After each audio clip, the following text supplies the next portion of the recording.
On a cold May afternoon in 1567, the halls of Uppsala Castle in Sweden witnessed one of the bloodiest and most disturbing scenes in Scandinavian history.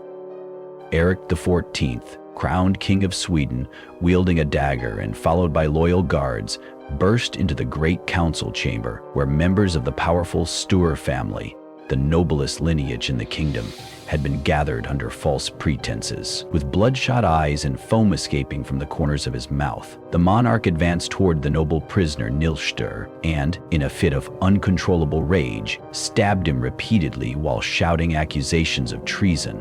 The aristocrat's blood stained the royal hands, but it didn't quench the king's thirst for vengeance. "Finish the job," Eric ordered the guards. Obediently, the soldiers slaughtered the other members of the Sture family present in the hall.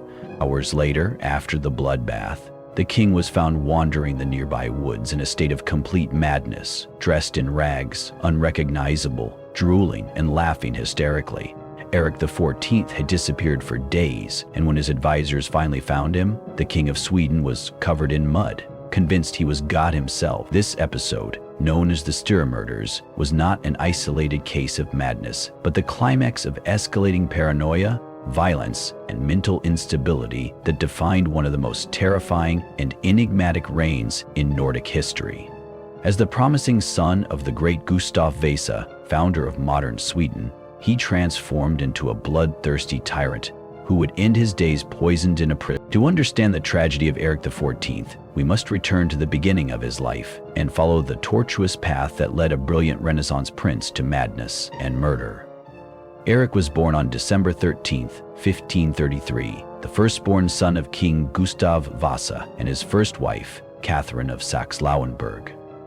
His birth was met with great joy as it secured the continuity of the newly established Vasa dynasty. Gustav Vasa had freed Sweden from Danish control, establishing a new independent kingdom and introducing the Protestant Reformation to the country. The young Prince Eric thus grew up under the weight of extraordinary expectations. From an early age, Eric displayed exceptional intellect, fluent in Latin, German, French, Italian, and English, in addition to his native tongue. The prince was the model of the Renaissance ideal. He studied mathematics, astronomy, geography, and navigation. He was a talented musician, composer, and dancer. He stood out particularly in writing, producing poetry, philosophical essays, and political treatises that impressed even foreign scholars. His education was carefully supervised by King Gustav himself, who hired the best tutors available in Europe. Dionysius Boreas, a French humanist, became the young prince's chief mentor, introducing him to the works of Machiavelli, Erasmus, and other Renaissance thinkers. Under this tutelage, Eric developed a sophisticated and ambitious political vision, dreaming of transforming Sweden into a major European power. Physically, the young prince inherited his mother's beauty and his father's imposing height. Contemporary accounts describe him as a striking young man with golden hair, piercing light eyes, and an athletic build. He excelled in horseback riding, fencing, and hunting, displaying the perfect combination of intellect and physical vigor expected of a Renaissance prince. However, beneath this brilliant facade were troubling signs. Court witnesses noticed early on the prince's volatile nature, his sudden fits of anger followed by deep melancholy. His mood could change drastically without warning or clear cause. Eric also had excessive sensitivity, a tendency to perceive insults where none existed, and a deep insecurity that starkly contrasted with his talents and privileged position. The death of his mother when he was just a year old may have contributed to this emotional instability. More significant, however, was Gustav Vasa's subsequent marriage to Margareta Leijonhufvud, who bore 10 children, including John and Charles, Eric's half-brothers, who would later play crucial roles in his downfall. Eric's relationship with his stepmother was distant, and he often felt excluded from the close family circle formed by Gustav, Margareta, and their children. This complex family dynamic intensified when, in 1556, Eric was granted his own duchy to govern as preparation for his future role as king. During this period, he began to form a circle of advisors and courtiers loyal solely to him, effectively establishing a rival court to his father's. Tension between father and son grew, with Gustav expressing concern over Eric's unstable temperament and grandiose ambition. The true turning point came with the prince's marriage plans. As heir to the Swedish throne, Eric was naturally a sought-after match in the European marriage market. Initially, Gustav explored alliances with various German princely houses, but Eric had bigger ambitions. He set his sights on Elizabeth Tudor of England, the future Virgin Queen, and Mary Stuart of Scotland, two of the most coveted princesses in Europe. In 1557, without his father's full approval, Eric sent an elaborate embassy to England to propose marriage to Elizabeth. When she politely declined, as she would with all suitors, Eric did not relent. In the following years, he personally prepared an expedition to England to court her, a journey repeatedly postponed and ultimately never realized. This obsession with Elizabeth, which lasted for years, revealed some of Eric's most disturbing traits. Unable to accept rejection, he alternated between irrational hope and episodes of rage or deep depression.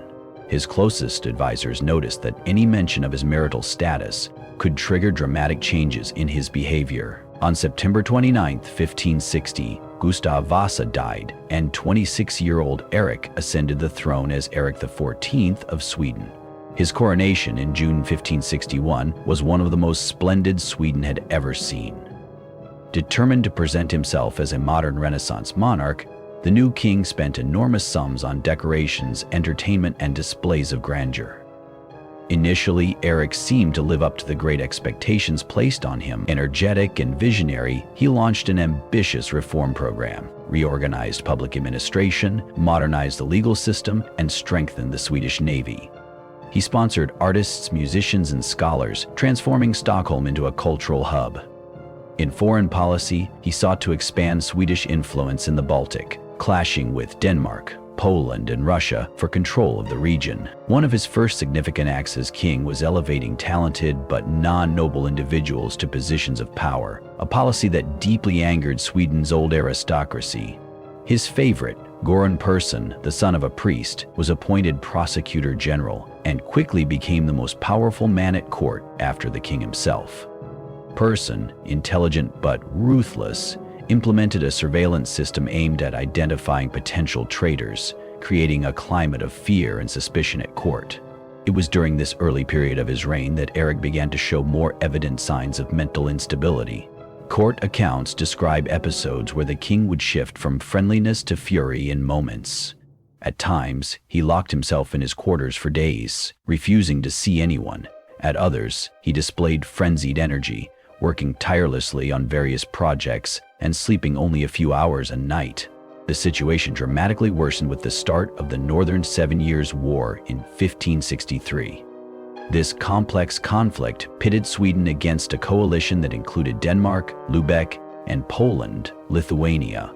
Although Eric showed considerable military skill, efficiently organizing the Swedish army and personally leading several campaigns, the war's pressures seemed to accelerate his mental decline. In 1564, a particularly disturbing incident occurred during a public audience. Eric suddenly attacked a nobleman with his royal scepter, seriously wounding him, apparently without any provocation. The king later claimed he had sensed a plot against his life, though no evidence of such a conspiracy was ever found. This episode marked the beginning of increasing paranoia that would dominate the following years. The obsessive search for a royal wife continued. After the failure of his proposals to Elizabeth of England and Mary of Scotland, Eric briefly considered princesses from Lorraine and Hesse, but no negotiation made significant progress. For the Swedish aristocracy, the king's inability to secure an appropriate marriage and produce a legitimate heir was a growing concern. Instead, to the horror of the nobility, Eric fell in love with Karin Mansdotter, a simple nut seller of peasant origin who had become a servant at the royal palace. Beautiful, gentle, and fiercely loyal, Karin seemed to have a calming effect on the volatile monarch.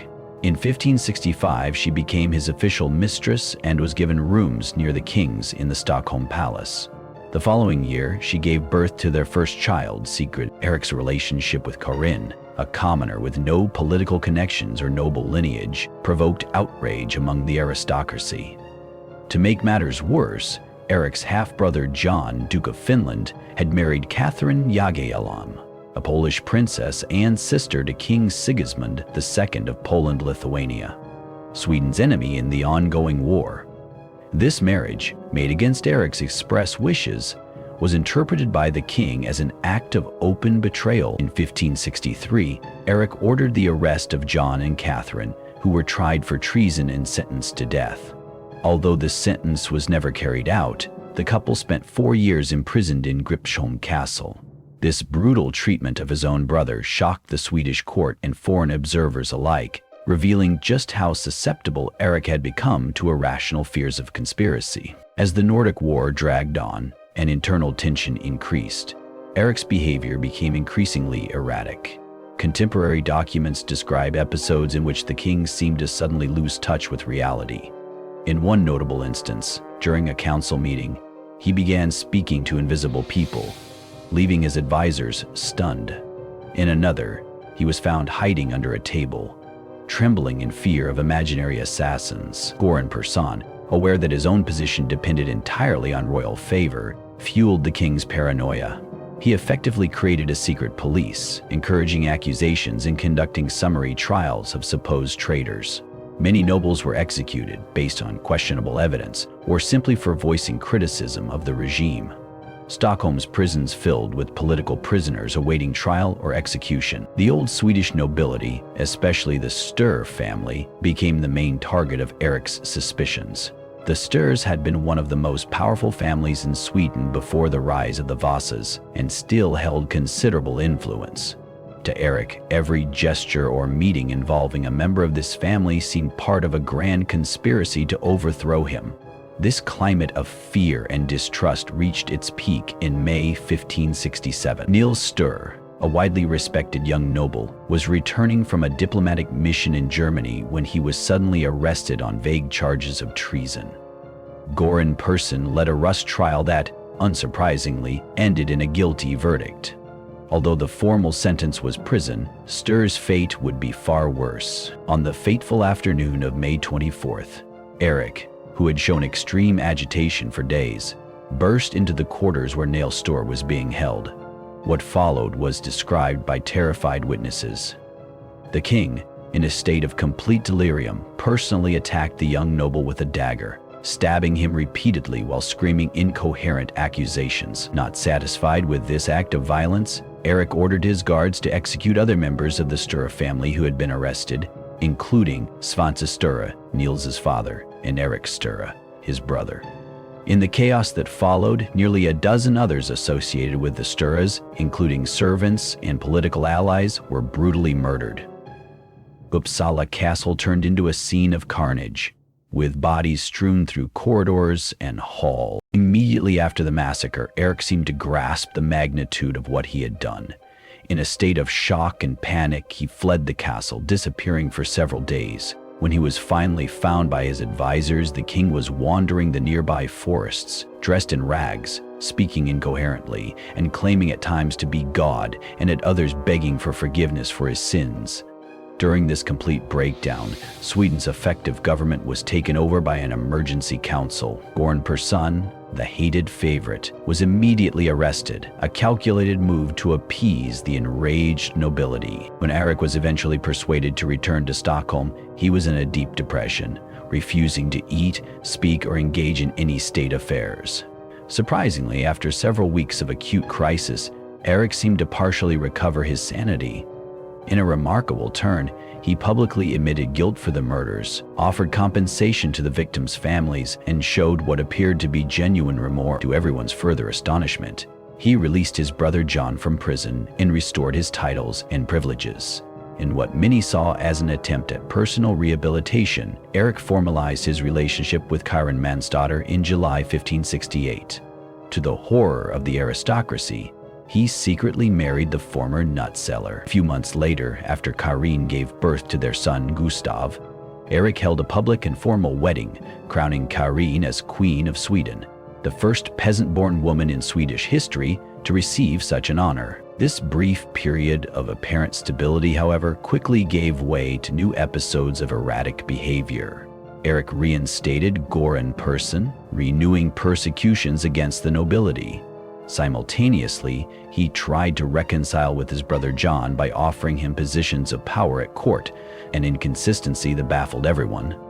To John and the Swedish aristocracy, it became clear that Eric had become dangerously unpredictable and unfit to rule. In July 1568, John, now Duke of Finland, joined forces with his younger brother Charles, Duke of Södermanland.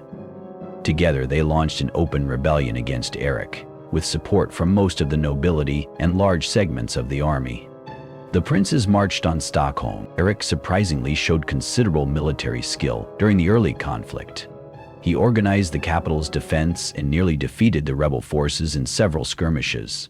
But as the siege dragged on, loyalty among his followers began to falter.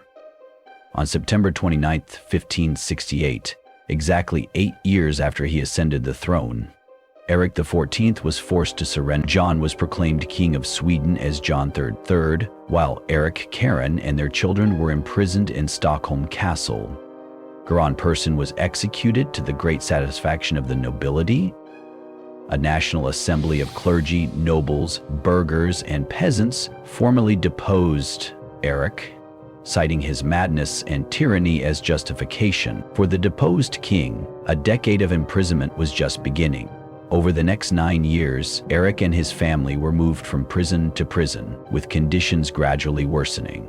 At first, the former king was allowed some books, musical instruments, and the company of his wife and children.